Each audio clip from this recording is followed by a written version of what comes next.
తెలంగాణవాదం బహుజనవాదం రెండు వేరు కాదు, రెండు కూడా పీడిత ప్రజానీకం కోసమే పనిచేసినాయి. బీజేపీ మరియు కాంగ్రెస్ ప్రభుత్వాలను గద్దెదించాల్సిన అవసరం ఉన్నది. మరోవైపు నరేంద్ర మోడీ గారు బడే బాయ్, రేవంత్ రెడ్డి గారు చోటే బాయ్ లాగా ఇక్కడ రాష్ట్రమే బీజేపీ కాంగ్రెస్ రెండు కూడా ఒక స్క్రిప్ట్ ప్రకారమే ఇక్కడ డ్రామా ఆడుతున్నాయి, ఇంకొకటి కాదు. అందుకొరకే తెలంగాణ ప్రయోజనాల కోసం, భారత రాజ్యాంగాన్ని రక్షించుకోవడం కోసం, ఈ దేశంలో పుట్టబోయే బిడ్డల బంగారు భవిష్యత్తు కోసం భారత రాష్ట్ర సమితికే ఓటేయాల్సిన అవసరం. వివేక్ గారికి ఓపెన్గా సవాలు చేస్తున్నా, మీరేమైనా ఇలాంటి కళాశాలలు పెట్టినరా, మీరు ఏమైనా విశ్వవిద్యాలయాలు పెట్టినరా? పెడితే ఆ విశ్వవిద్యాలయాల నుంచి, ఆ కళాశాలల నుంచి, ఆ పాఠశాలల నుంచి ఎంతమంది పేద పిల్లలు ఆత్మగౌరవంతో వాళ్ళ ఈశ్వరుడు అంటే ఇప్పుడు అన్నారు కదా ఈశ్వరుడు, మనసున్న ఈశ్వరుడు ఇక్కడ ఉన్నాడు, ఇంకొక వైపు ఏమో కోటీశ్వరుడు ఉన్నాడు.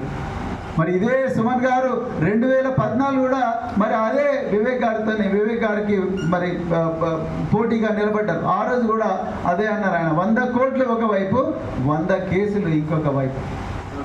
మిత్రులారా, డబ్బుతోని అన్నీ చేయలేము, డబ్బు అన్నీ సాధించలేదు. కానీ ఒక మనసు ఉన్న మనిషి ఒక పార్లమెంటులో కూర్చుంటే దాని ఇంపాక్ట్ వేరే ఉంటుంది, దాని ప్రభావం కేవలం తెలంగాణ మీదనే కాదు మొత్తం దేశం మీద పడుతుందని చెప్పడం కోసం నేను ఉదాహరణ చెప్పిన.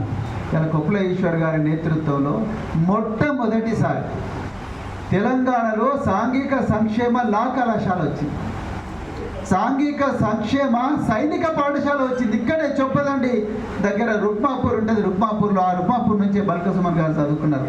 ఈ దేశంలో ఎక్కడ కూడా సాంఘిక సంక్షేమ సైనిక పాఠశాల లేదు, కేవలం రుక్మాపూర్లోనే ఉన్నది.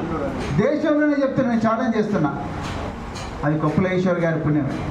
అదేవిధంగా ఈ దేశంలో కేవలం పంజాబ్ మినహాయిస్తే కేవలం ఒక్క దగ్గరనే మహిళలకు డిగ్రీ కళాశాల, సైనిక డిగ్రీ కళాశాల ఉన్నది, అది కూడా కొప్పులేశ్వర్ గారి పుణ్యం.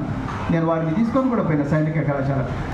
కరోనా సమయంలో దేశంలో ఎన్నో ఇబ్బందులున్నా యుద్ధ ట్యాంకులు కూడా తీసుకొచ్చి రుక్మాపూర్లో చొప్పదండలో ఒకటి పెట్టి, భువనగిరిలో ఇంకొకటి పెట్టించారు కొప్పులేశ్వర్ గారు.